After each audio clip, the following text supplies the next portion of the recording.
ये कहानी जापान की है। एक बार एक जैन फकीर को उनके कुछ मित्रों ने खाने पर बुलाया। 7 मंजिला इमारत थी जहां वो ठहरे हुए थे। 7वें मंजिल पर ही उस घर के मालिक गृहपति ने सारी व्यवस्था कर रखी थी। उस गृहपति ने अपने और कई सारी दोस्तों को और रिश्तेदारों को भी बुलाया था। सभी उस 7वें मंजिल पर बैठकर उस जैन फकीर की बातें सुन रहे थे। तभी अचानक से भूकंप आ गया। जापान में भूकंप आते भी बहुत हैं। जैसे ही भूकंप के झटके महसूस हुए, सभी उठकर भागे। दरवाजे और सीढ़ियों पर बहुत भीड़ हो गई। करीब 100 के आसपास लोग थे, सभी भाग रहे थे। वह गृहपति भी भाग रहा था कि वह सीढ़ियों में फंस गया। तभी अचानक उसे याद आया कि कार्यक्रम के मुख्य अतिथि वह जैन फकीर तो दिख ही नहीं रहे। कहीं वह कमरे में तो फंस नहीं रह गए। वह उन्हें देखने वापस कमरे में गया। उसने देखा तो वह देखकर दंग रह गया। वह जैन फकीर तो पाल्टी मार आंख बंद किए एकदम शांत चित्र से बैठे हुए थे। ऐसे लग रहा था जैसे बुद्ध की शांति से भरी प्रतिमा हो। चारों तरफ हाहाकार और हल्ला मचा हुआ था। सभी अपना जान बचाकर अंधाधुंध भाग रहे थे। बिल्डिंग में भी भूकंप के झटके महसूस हो रहे थे, लेकिन यहाँ ये फकीर तो बिना विचलित हुए ध्यान में मग्न था। उस फकीर की चेहरे की शांति उस गृहपति को अपनी ओर चुंबक की तरह खींच रही थी।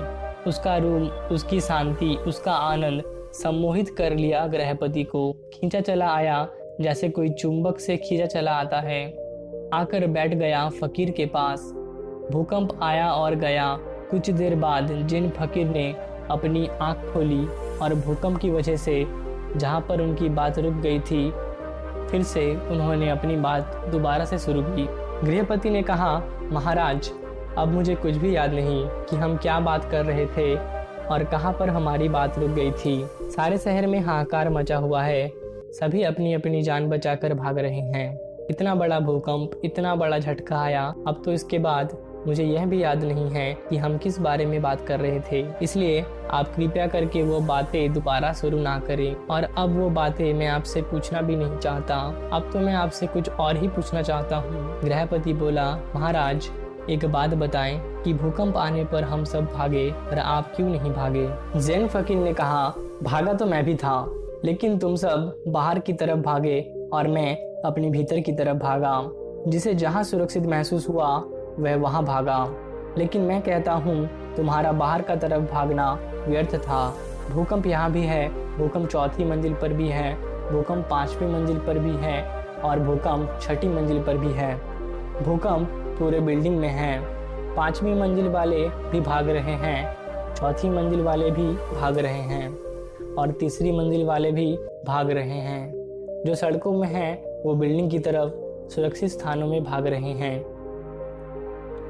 जिसे जहाँ सुरक्षित महसूस हो रहा है वो वहाँ भाग रहा है। मैं भी भागा, अपने भीतर की तरफ भागा। मुझे अपने भीतर भागना ही सुरक्षित लगा। मैं अपने मन के भीतर एक ऐसी जगह जानता हूँ जहाँ कोई भूकंप नहीं पहुँच सकता। भूकंप तो छोड़ो, जहाँ कोई डर, कोई गम नहीं पहुँच सकता, क्योंकि उस अवस्था में पहुँचने के बाद डर नाम की कोई चीज ही नहीं बचती। मैं तुमसे झूठ ना कहूँगा कि मैं भागा नहीं। भागा तो मैं भी था, लेकिन तुम्हें दिखा ना होगा, क्योंकि मैं हाथ पैर से नहीं भागा। हाथ पैर से तो तब भागते हैं जब बाहर की तरफ भागते हैं, जैसे लोग भागे बाहर की तरफ, क्योंकि ये सब एक ही तरह के भागने को जानते हैं। बाहर की तरफ भागना ही इनके लिए एकमात्र भागना है। लेकिन मुझे जैसे ही असुरक्षित लगा, मैं तुरंत ही अंदर की तरफ फिसल गया। और मैं तुमसे ये भी ना कहूँगा कि मैं डरा नहीं। मैं बहुत डर गया कि अपने भीतर पहुँचने से पहले ही मैं मर ना जाऊँ। कहीं मेरे भीतर पहुँचने से पहले ही ये बिल्डिंग ढह ना जाए। मैं चिंतित था कि मेरे ध्यान में पहुँचने से पहले ही ये इमारत मुझ पर गिर न जाए। लेकिन जब मैं एक बार उस अवस्था में पहुँच गया, फिर मुझे कोई चिंता ना रही। फिर किस बात की मौत, फिर किस बात का डर। फिर तो केवल मेरा शरीर ही मरता, क्योंकि मेरा मन तो ध्यान में था। मैं ध्यान में ही अपना जीवन बिताया हूँ और मैं ध्यान में ही मरना चाहता हूँ। इसलिए जैसे ही मैं एक बार उस अवस्था में पहुँच गया, मैं निश्चिंत हो गया, क्योंकि मैंने अपना लक्ष्य को पा लिया था। मरने का क्या है, मरना तो एक दिन सबको है। लेकिन कुछ ना समझ लोगों के लिए मृत्यु तो एक श्राप है। वो इसे गलत समझते हैं और इससे पीछा छुड़ाना चाहते हैं, जबकि सच्चाई ये है कि आपके जन्म से पहले ही जब आपने अपने माँ के कोख में विकसित होना शुरू किया था, उसी क्षण से आपने मरना शुरू कर दिया था। हर एक दिन बीतने के साथ आप मृत्यु के और करीब पहुँच जाते हैं। ध्यान से देखा जाए तो हर एक सांस को अंदर लेना एक जीवन है और उसे छोड़ना मृत्यु। जिस प्रकार सूर्य का उदय होना इस बात को पक्का कर देता है कि उसका अस्त भी होगा, उसी प्रकार हमारा जन्म भी इस बात का संकेत है कि एक दिन हम सभी मृत्यु को प्राप्त हो जाएंगे। उस ज़ेन फकीर ने कहा, मैं तुम्हें कोई सिद्धांत नहीं सिखा रहा हूँ, बल्कि शराब पिला रहा हूँ। अंगूर से निचोड़ी हुई नहीं, बल्कि आत्मा से निचोड़ी हुई। पियो, खूब पियो, नाचो, गाओ, हंसो, मुस्कुराओ और जीवन में जितने भी क्षण मिले अंदर की तरफ मुड़ जाओ। किसी भूकंप का इंतजार मत करना, क्योंकि भूकंप के समय वही अंदर जा पाते हैं जो रोज अंदर जाते रहते हैं, जिनका रोज आना जाना लगा रहता है। मैं अंदर जा पाया क्योंकि मैं रोज जाता हूँ और अंदर का ये रास्ता मेरे लिए परिचित था। ये मत सोच के बैठो कि जिस दिन मृत्यु आएगी उस दिन ध्यान कर लेंगे, नहीं हो पाएगा। अगर जीवन भर धन की चिंता की है तो मरते वक्त भी अंदर धन की ही चिंता चलती रहेगी। अगर पद की चिंता की है तो मरते वक्त भी और ऊंचे पद प्राप्त करने के लालसा लिए मरोगे। अपने पूरे जीवन में हम जो कुछ भी करते हैं, मरते वक्त वही सारे विचार और कर्म हमारे आंखों के सामने से छोटे रूप में गुजरते हैं। मरते वक्त एक बार हमारी पूरी जिंदगी हमारे आंखों के सामने गुजर जाती है।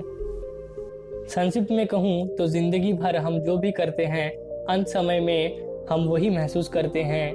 अगर हमने पूरी जिंदगी भर किसी को दुख पहुंचाया है तो अंत समय में भी उसके पश्चाताप में हम दुखी मन से मरेंगे।